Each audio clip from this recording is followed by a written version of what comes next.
Hello, BookTube, and hello, AuthorTube, as we talk more about Preptober, the name that writers all around the world have given to October, because October is when they prepare for NaNoWriMo. November is National Novel Writing Month, when we will all write a novel, 50,000 words, 1,667 words a day, in the course of 1 month. And some of you who write a lot may think, well, that's doable, until you try it, in which case, after the first week or two, you realize what a grind that can be. And it is 10 times worse if you don't prepare ahead of time. There are warring tribes in the NaNoWriMo community, and one of those tribes, messy, sloppy, ill-gained, ill-begotten, are pantsers, which is short for seat of the pants. And these are people who don't do what I'm talking about. They laugh, tra-la-la, and in the face of Preptober. They don't prepare. Except maybe very minimally. Otherwise, they're just pulling stuff out of their tuchus all throughout the month of November. And I know a lot of pantsers who really enjoy that. But I think, I think, pragmatically speaking, if you're going to devote this much effort and attention to something, it should have a payoff. And you won't have a payoff if you're pantsing. You might have fun. Well, they seem to have a lot of fun. But there won't be a manuscript at the end. There'll just be a bunch of random stuff. In order to have even the beginnings of a manuscript at the end, you're going to have to prepare ahead of time so that you're writing one cohesive story throughout the month of November. And I've been talking about Preptober in terms of that. Narrowing down my ideas, I had 2 in the month of October, and I narrowed it down to 1, an idea called Kendra Victrix, a science fiction story about a young woman who goes on a parallel dimension vacation, a common thing in her reality, in her plane of reality, a common dimension, a common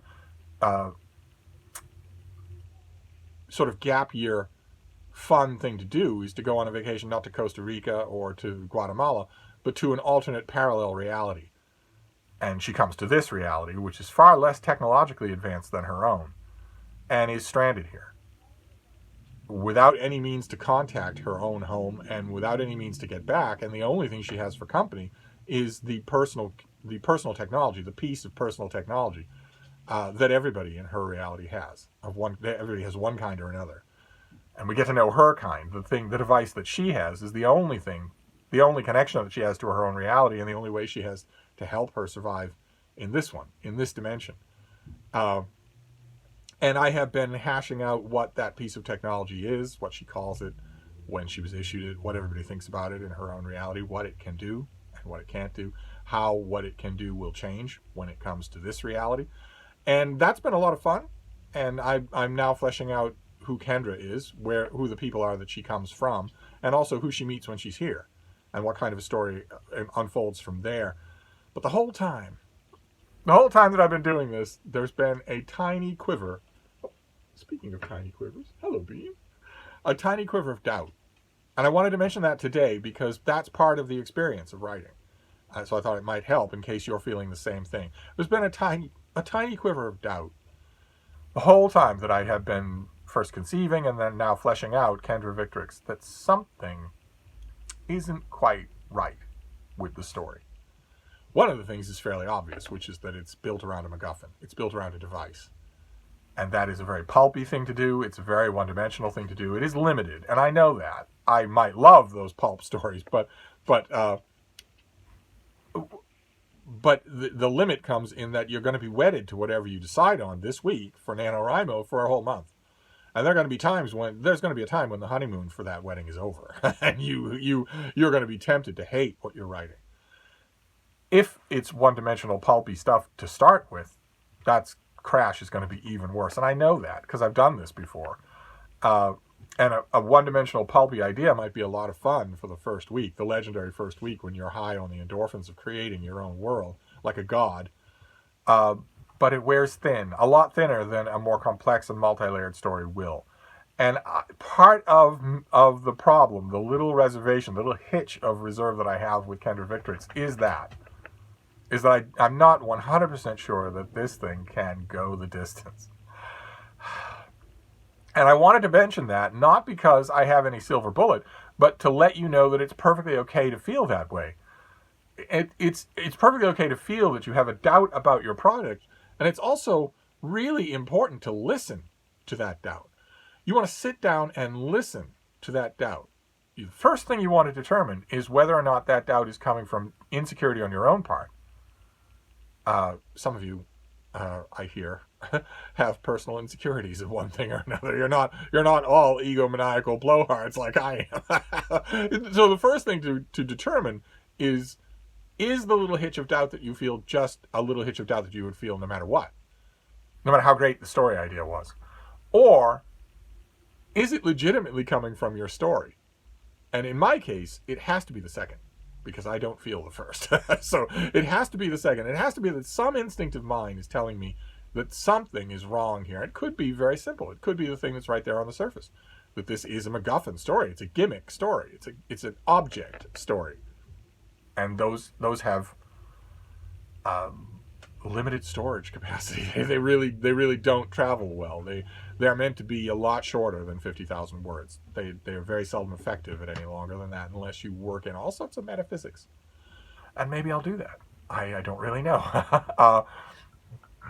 Uh-oh. What are you doing? Huh? Had a very overcast and misty morning, and that has made for a very sleepy bean. But she is now waking up because the sun has made its appearance. Hi, baby. How you doing? So we will probably go for a stroll when I'm done bloviating to you. My main point of this video was that doubt is not kryptonite. It's not death. If you're new to NaNoWriMo and you're just starting this for the first time, you might think, oh my God, well, I'm not sold on this. I'm not feeling what I'm told I should be feeling. So this is probably all wrong. That's not necessarily true.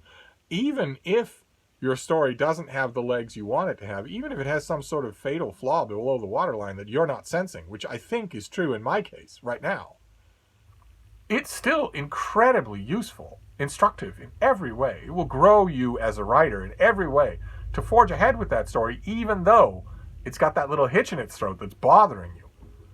Even though that's true. Now, I am the first person to sing the praises of the alternative. When you have the perfect idea, some of you will know this because you'll have experienced it yourself. Quite a few of you will have experienced it through NaNoWriMo. That's one of the greatest things to recommend this whole experience. When you have the perfect idea, when all the pieces fall together, seemingly without effort, and there's a joy to writing it. Oh my, that feels so good.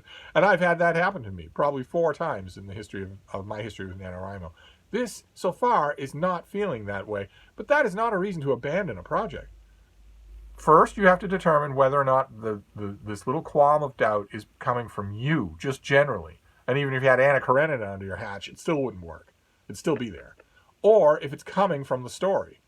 If it's coming from the story, that is still not cause to abandon all the work that you've done so far. That's just a cause to think, okay, let's feel around here. What specifically is it that's causing this doubt? In my own case, obviously, the epicenter of that doubt, the center of it, is the device. The very thing that I wanted, the very thing that was the originating idea of this whole story of Kendra Victrix was that device, to play around with the idea of one device to rule them all.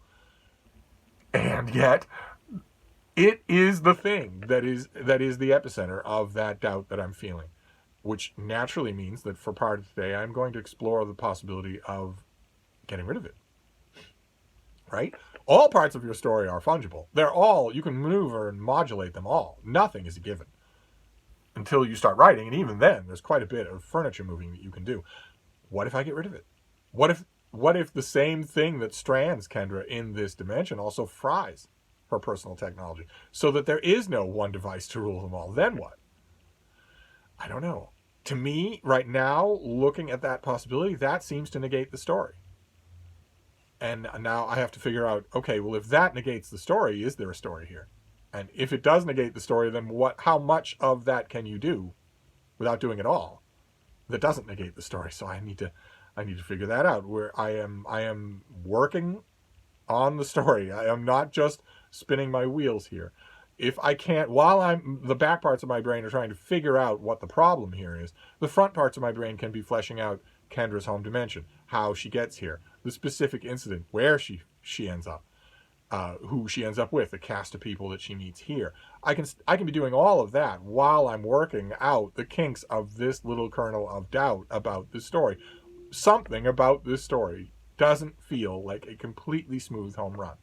And if you've done NaNoWriMo a few times, or if you've written works of fiction on your own without NaNoWriMo, you will know that that's a noticeable difference. If you're lucky enough to have a story, a plot, characters that all feel just perfect, then you won't feel what I'm feeling now. But I bet a lot of you do. And so I wanted to make this video to sort of quickly tell you that it's okay to do that. Feeling that doubt does not mean this is a failed idea, and it doesn't mean that this project will fail.